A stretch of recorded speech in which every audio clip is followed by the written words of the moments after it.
Would you believe that a project like this came from free scrap wood? Today, I'll show you some examples of places that you can go to find cheap or even free wood that you can use for your DIY, laser engraving, and custom projects.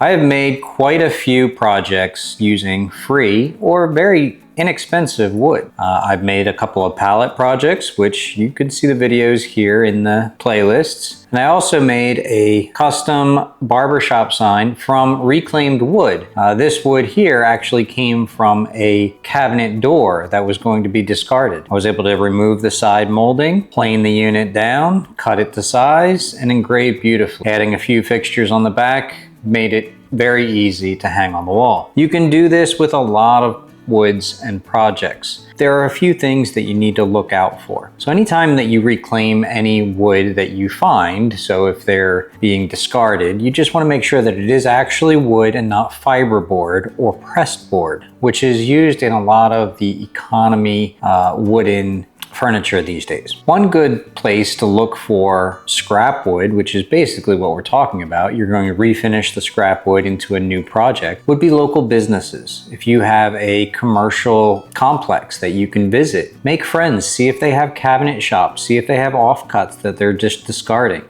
These aren't going to be large pieces of wood, but the smaller the piece, you could probably still make some decent projects out of it. If you do approach some construction sites or businesses in an industrial park, just be sure to be polite, introduce yourself, tell them what you're working on, tell them what you're looking for. I'm sure they will be more than happy to set aside what you're looking for so you can pick it up at a later time. Another great source for wood, if you're just starting out, are pallets. You have to be careful about the pallets though. Make sure that they're not treated chemically. You want the heat treated boards. They'll usually work better, and you don't want to be inhaling any dusts that you may get from sanding or planing. And you definitely don't want anything that might gum up your machines. If you are reclaiming pallet wood, there are a few things that you will need.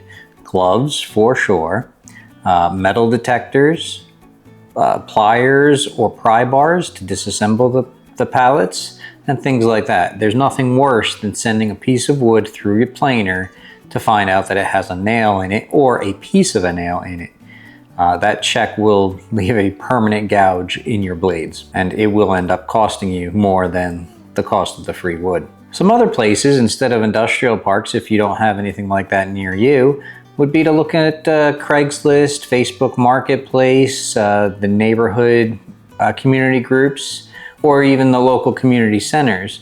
They may have postings for someone who's trying to get rid of pallets, because usually if you have something large delivered to your house and you have a pallet, you have to call for a bulk pickup to get rid of that, or somebody that recycles it. So if you can recycle it for them, most likely they will give it to you for free. If you are going to be working with pallets, I do recommend that you check out one of my other videos where I show you how I broke down one of my pallets for some of the picture frames that I made. It's not the best wood to work with, but if it's all you have, you can make do. Another place to find free or inexpensive wood would be like Habitat for Humanity or a thrift shop. Just because something is already a piece of furniture doesn't mean that you can't cut that down and remake it into signs or other art decor. Finally, another place to find discounted lumber is actually your lumber store. Most times, the lumber stores I go to, Advantage Lumber, which is located here in Southwest Florida, they'll have a bin of scrap cuts.